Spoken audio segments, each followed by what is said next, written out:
আসসালামু আলাইকুম ওয়া রাহমাতুল্লাহ। আলহামদুলিল্লাহি রাব্বিল আলামিন ওয়াসসালাতু ওয়াসসালামু আলা রাসূলিহিল কারীম ওয়া আলা আলিহি ওয়া সাহবিহি ওয়া আহলি বাইতি আজমাইন। বাংলাদেশ জামাত ইসলামী কর্তৃক আয়োজিত আজকের এই জাতীয় সমাবেশে উপস্থিত সম্মানিত জাতীয় নেতৃবৃন্দ, বন্ধু সংগঠনের নেতৃবৃন্দ, শহীদ পরিবারের গর্বিত সদস্যবৃন্দ, 24 জুলাই যোদ্ধাবৃন্দ, আপামর দেশবাসী এবং আমার সাংবাদিক বন্ধুগণ, আমি সর্বপ্রথম মহান রবের দরবারে শুকরিয়া আদায় করছি। ফ্যাসিবাদের পতনের পর অত্যন্ত অনুকূল পরিবেশে আল্লাহ রাব্বুল আলামিন আজকের এই সমাবেশটি করার আমাদেরকে তৌফিক এনায়েত করেছেন, আলহামদুলিল্লাহ। 2 দিন আগে অঝড় দ্বারায় বৃষ্টি ঝরেছে। অনেকে আশঙ্কা করেছিলেন কি হবে, মানুষগুলা সেদিন কি শান্তিতে বসে 2টি কথা শোনার সুযোগ পাবে। আল্লাহ রাব্বুল আলামিন আজকের দিনটা অনেকটা এয়ার কন্ডিশন করে দিয়েছেন, আলহামদুলিল্লাহ। বৃষ্টি নেই, তীব্র রোদও নেই। আল্লাহ তাআলার পক্ষ থেকে তার গোলামদের প্রতি এই যে মেহেরবানি, এর জন্য নত শিরে আরেকবার আমি শুকরিয়া আদায় করছি, আলহামদুলিল্লাহ। সম্মানিত বন্ধুগণ, যাদের ত্যাগ এবং কুরবানির বিনিময়ে 15.5 বছরের কঠিন অন্ধকার যুগের যাতাতলে পিষ্ট হয়ে যারা তিলে তিলে দুনিয়া থেকে নির্যাতিত হয়ে বিদায় নিয়েছেন, অপশক্তির বিরুদ্ধে প্রতিবাদ করতে গিয়ে বিদায় নিয়েছেন, যারা লড়াই করে আহত হয়েছেন, পঙ্গুত্ব বরণ করেছেন, আমরা তাদের সকলের কাছে গভীরভাবে ঋণী। মহান আল্লাহর দরবারে তৌফিক চাই, বাংলাদেশ জামাতে ইসলামীর অস্তিত্ব যতদিন থাকবে আল্লাহ যেন তাদের ঋণ পরিশোধ করার শক্তিটাও ততদিন আমাদেরকে দান করেন। আমি গভীর পরিতাপের সাথে আপনাদেরকে জানাচ্ছি, আজকের এই বিশাল সমাবেশ আয়োজন করতে গিয়ে আমাদের 3 জন ভাই ইতিমধ্যেই দুনিয়া থেকে বিদায় গ্রহণ করেছেন। খুলনার দাবকুপ উপজেলার আমির জনাব মৌলানা আবু সাইদ বিদায় নিয়েছেন। পাবনার বয়োজ্যেষ্ঠ একজন মুরব্বী জনাব মুস্তাফিজুর রহমান, তারা এই আয়োজনে আসতেই পারেননি। আসার পথেই আল্লাহ তাআলা তাদেরকে তার কাছে তুলে নিয়েছেন। আরেকজন ভাই এখানে অসুস্থ হয়ে তিনিও ইন্তেকাল করেছেন, শাহ আলম। মহান রবের দরবারে দোয়া করি, আল্লাহ তাআলা তাদের উপর রহম করুন, তাদেরকে ক্ষমা করুন, জান্নাতুল ফেরদাউসের নিয়ামত তাদেরকে দান করুন, তাদের আপনজনদেরকে আল্লাহ তাআলা সবরে জামিল আতা করুন। সম্মানিত ভাইয়েরা, আবু সাইদরা যদি বুক পেতে না দাঁড়াতো, এই জাতির মুক্তির জন্য যদি বুকে গুলি লুফে না নিত, হয়তোবা আজকের এই বাংলাদেশটা আমরা দেখতাম না। ইতিমধ্যে হয়তো আরো অনেক মানুষের জীবন ফ্যাসিবাদীদের হাতে চলে যেত। 24 জীবন বাজি রাখা এই যুদ্ধটা যদি না হতো, তাহলে আজকে যারা বিভিন্ন ধরনের কথা এবং দাবি দাওয়া পেশ করছেন, তারা তখন কোথায় থাকতেন? অতএব আসুন, যাদের ত্যাগের বিনিময়ে আল্লাহ তাআলার এই নিয়ামত পাওয়া, তাদেরকে যেন অবজ্ঞা এবং অবহেলা না করি। শিশু বলে তাদেরকে যেন তুচ্ছ তাচ্ছিল্য না করি। অহংকার বলে অন্য দলকে যেন তুচ্ছ তাচ্ছিল্য না করি। অরাজনৈতিক ভাষায় আমরা যেন কথা না বলি। যদি এগুলো আমরা পরিহার করতে না পারি, তাহলে বুঝতে হবে যারা পারবেন না ফ্যাসিবাদের রূপ তাদের মধ্যে নতুন করে বাসা বেঁধেছে। আমরা আশা করব আমরা এগুলা করব না, কেউ এগুলা করবে না, বরঞ্চ রাজনৈতিক শিষ্টাচার রক্ষা করে জাতীয় ঐক্যের বীজতলাটা আমরা সবাই মিলে একসাথে তৈরি করব ইনশাআল্লাহ। সম্মানিত ভাইয়েরা, আসরের নামাজ আসন্ন, আরো অনেক বক্তা ছিলেন, তাদেরকে আমরা দিতে পারি নাই, আমরা দুঃখিত। এজন্য আমার লম্বা কথা বলার সুযোগ নেই। যারা এখানে কথা বলেছেন তারা আমার মনের কথাগুলোই তুলে ধরেছেন। আমি শুধু বলতে চাই, আগামীর বাংলাদেশটা কেমন হবে? আমি বলি আরেকটা লড়াই হবে ইনশাআল্লাহ। একটা লড়াই হয়েছে ফ্যাসিবাদের বিরুদ্ধে, আরেকটা লড়াই হবে দুর্নীতির বিরুদ্ধে ইনশাআল্লাহ। এই দুর্নীতির মূল উৎপাটন করার জন্য যা দরকার, আমরা তারুণ্য এবং যৌবনের শক্তিকে একত্রিত করে সেই লড়াইয়েও ইনশাআল্লাহ আমি জয়লাভ করব। প্রিয় ভাইয়েরা, জামাতে ইসলামী যে দুর্নীতিমুক্ত সমাজ গড়বে তার প্রমাণ কি? তার প্রথম প্রমাণ হচ্ছে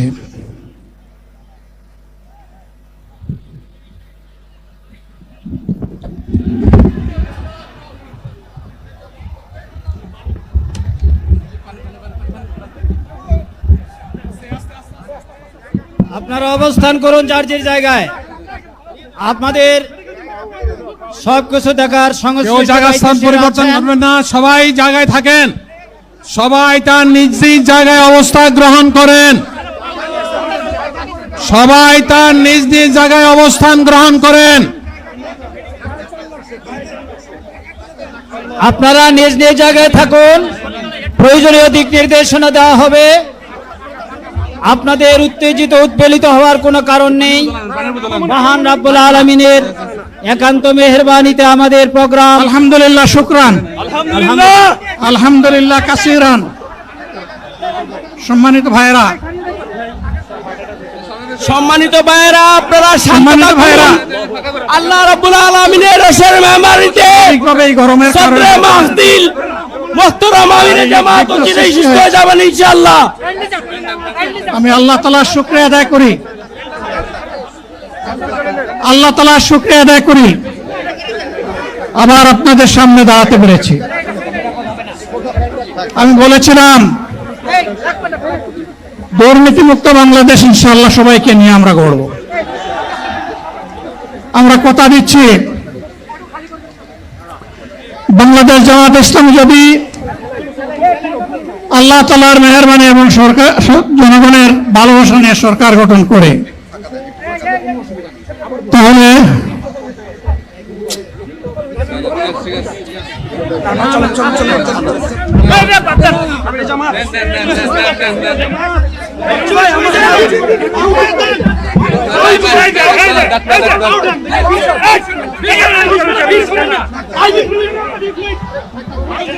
আপনারা নিজ নিজ জায়গায় অবস্থান করুন। আমাদের স্বেচ্ছাসেবকগণ আছেন, সংশ্লিষ্ট বিভাগের দায়িত্বশীলরা আছেন, তারা প্রয়োজনীয় ব্যবস্থা নেবেন। কারো মাইকের সামনে আসার দরকার নেই।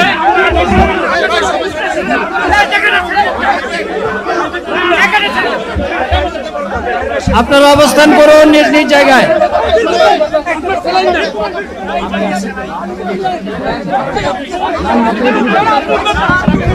সবাই মেহেরবানি করে শান্ত হয়ে বসুন, শান্ত হয়ে বসুন, শান্ত হয়ে বসুন।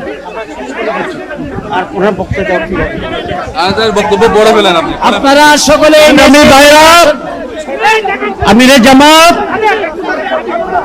একটুখানি অসুস্থ হয়েছেন গরমের কারণে হয়েছে, কিন্তু উনি বারবারই চেষ্টা করছিলেন বক্তব্য দেওয়ার জন্য। ডাক্তাররা বলছেন ওনার বক্তব্য রাখা ঠিক হবে না, ওনার যে বক্তৃতা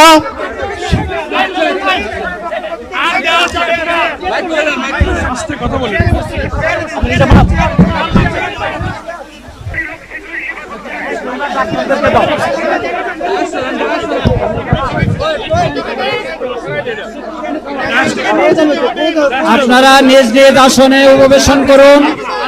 সংগঠনের দায়িত্বশীলগণ প্রয়োজনীয় দিক নির্দেশনা দিবেন। আপনাদেরকে নিজ নিজ জায়গায় অবস্থান করার জন্য অনুরোধ করা হচ্ছে। আচ্ছা দেন না এখানে আপনাদের এই ড্রোনগুলো আলহামদুলিল্লাহ আলহামদুলিল্লাহ। আরে আল্লাহ যত সময় হায়াত দিয়েছেন, আল্লাহ যত সময় হায়াত দিয়েছেন তত সময় মানুষের জন্য লড়াই করব ইনশাআল্লাহ। এ লড়াই বন্ধ হবে না। বাংলার মানুষের মুক্তি অর্জন হওয়া পর্যন্ত আমাদের লড়াই অব্যাহত থাকবে। বলছিলাম জামাতে ইসলামী যদি আল্লাহর ইচ্ছা এবং জনগণের ভালোবাসায় বাংলাদেশের মানুষের সেবা করার সুযোগ পায়, তাহলে মালিক হবে না, সেবক হবে ইনশাআল্লাহ। আজ আমি ঘোষণা দিচ্ছি, লক্ষ জনতাকে সাথে নিয়ে বাংলাদেশ জামাতে ইসলামী থেকে যারা আগামীতে সংসদ সদস্য হিসাবে নির্বাচিত হবেন, আরে আপনারা কথা বন্ধ করেন, আপনারা কথা বন্ধ করেন, সবাই বসে পড়েন, সবাই বসেন, বসেন, কেউ দাঁড়াবেন না, সবাই বসেন। যদি আল্লাহর ইচ্ছায় জনগণের ভালোবাসায় বাংলাদেশ জামাতে ইসলামী থেকে সংসদ সদস্যরা নির্বাচিত হয়ে সরকার গঠন করেন, তাহলে কোন এমপি, কোন মন্ত্রী আগামীতে সরকার কিন্তু প্লট গ্রহণ করবে না। কোন এমপি এবং কোন মন্ত্রী ট্যাক্সবিহীন কোন গাড়ি চড়বে না। কোন এমপি এবং কোন মন্ত্রী তার নিজের হাতে কোনো টাকা চালাচালি করবে না। কোন এমপি এবং কোন মন্ত্রী যদি তার নির্দিষ্ট কোনো কাজের জন্য বরাদ্দ পেয়ে থাকেন, কাজ শেষ হওয়ার সাথে সাথে বাংলাদেশের 18 কোটি মানুষের কাছে তারা তার প্রতিবেদন তুলে ধরতে বাধ্য হবেন। সম্মানিত বন্ধুগণ, চাঁদা আমরা নিব না, দুর্নীতি আমরা করব না, চাঁদা আমরা নিতে দেব না, দুর্নীতি আমরা সহ্য করব না। এই বাংলাদেশটাই আমরা দেখতে চাই। যুবকদেরকে আমরা স্পষ্ট ভাষায় বলতে চাই, বন্ধুগণ, তোমাদের সাথে আমরা আছি। আমি আজকে জামাতের আমির হিসাবে এখানে কথা বলতে আসিনি। আমি এসেছি বাংলাদেশের 18 কোটি মানুষের একজন হয়ে কথা বলতে। আমি শিশুদের বন্ধু, আমি যুবকদের ভাই, আমি বয়স্কদের সহযোদ্ধা, আমার বোনদের আমি ভাই। সুতরাং তাদের মুক্তির জন্যই আমি দায়িত্ব নিয়ে আজকে এখানে দাঁড়িয়েছিলাম। আল্লাহর ইচ্ছা শরীর আমাকে সাময়িকভাবে সহযোগিতা করে নাই, এটাও আল্লাহর ইচ্ছা যে এখন আল্লাহ আমাকে কথা বলার সুযোগ দিচ্ছেন। আমি বলতে চাই, বাংলাদেশের নির্দিষ্ট কোন শ্রেণীর মুক্তির জন্য আমাদের এই লড়াই নয়। রাস্তার একজন পরিচ্ছন্নতা কর্মী, চা বাগানের একজন শ্রমিক, রক্ত পানি করে ঘাম জড়ানো আমার একজন রিক্সা চালক ভাই মাঠে ময়দানে বাংলাদেশের মানুষের মুখে যারা এক মুঠো ভাত তুলে দিতে চায়, আমার সেই কৃষক বন্ধুটি, আমি তাদের হয়ে আজকে এখানে কথা বলতে এসেছি। আমি কোনো অভিজাত শ্রেণীর হয়ে এখানে কথা বলতে আসিনি। আল্লাহ তাআলার অশেষ মেহেরবানি, আজীবন সকল রক্ত চক্ষুকে উপেক্ষা করেছি, জেল জুলুমের পরোয়া করি নাই।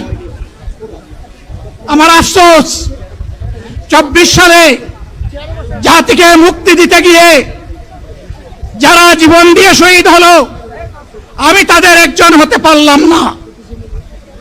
আপনাদের কাছে দোয়া চাই, ইনসাফের ভিত্তিতে একটি দেশ গড়ে তোলার জন্য আগামীতে যে লড়াই হবে, আমার আল্লাহ যেন সেই লড়াইয়ে আমাকে একজন শহীদ হিসাবে কবুল করেন। সম্মানিত বন্ধুগণ, আমাদের প্রিয় শহীদ নেতৃবৃন্দ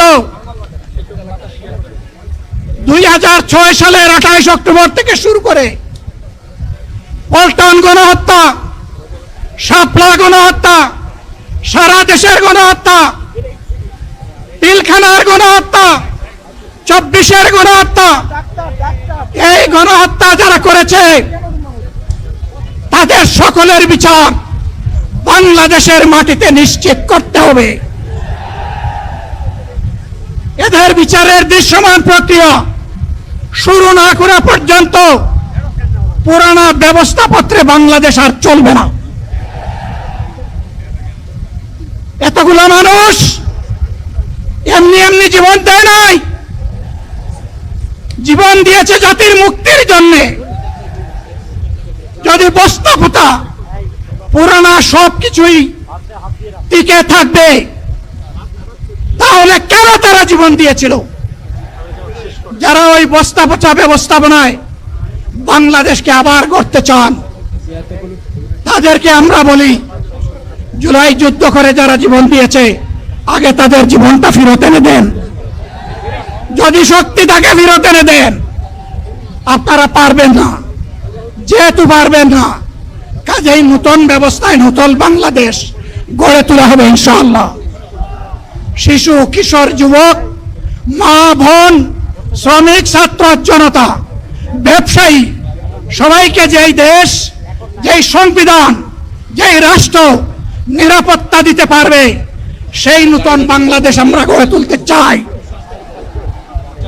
ভাইয়েরা, আমাকে সবাই চাপ দিচ্ছে, কেউ বলে ভাই শেষ করেন, কেউ বলে চাচা শেষ করেন। আমি তাদেরকে নিশ্চয়তা দিয়ে বলছি, আমার মত আমার আল্লাহ নির্ধারিত সময় থেকে 1 সেকেন্ড আগে হবে না, এবং হায়াত যা দিয়েছেন তার 1 সেকেন্ড আগেও আমি যাব না। অতএব মহান আল্লাহর কাছে আবারও তৌফিক চাই। আপনাদের কাছে যে কষ্ট হয়েছে আপনারা, আমি তো এখানে শান্তিতে বসাচ্ছিলাম আর চতুর্দিকে শুধু দৃষ্টি বুলাচ্ছিলাম, কি কষ্ট হচ্ছে আমার ভাইদের। প্রিয় ভাইরা, এই কষ্ট আল্লাহর জন্য। এই কষ্ট কার জন্য? ইনশাআল্লাহ আল্লাহ তাআলা আপনাদেরকে তার উপযুক্ত যাজা দুনিয়ায় দিবেন, আখিরাতে দিবেন। আপনাদের এই ত্যাগের বিনিময়ে নতুন বাংলাদেশ আমরা পেয়ে যাব। আসুন সেই নতুন বাংলাদেশের জন্য একবার স্লোগান দিয়ে শেষ করি, নারায়ে তাকবীর। আসসালামু আলাইকুম ওয়া রাহমাতুল্লাহ।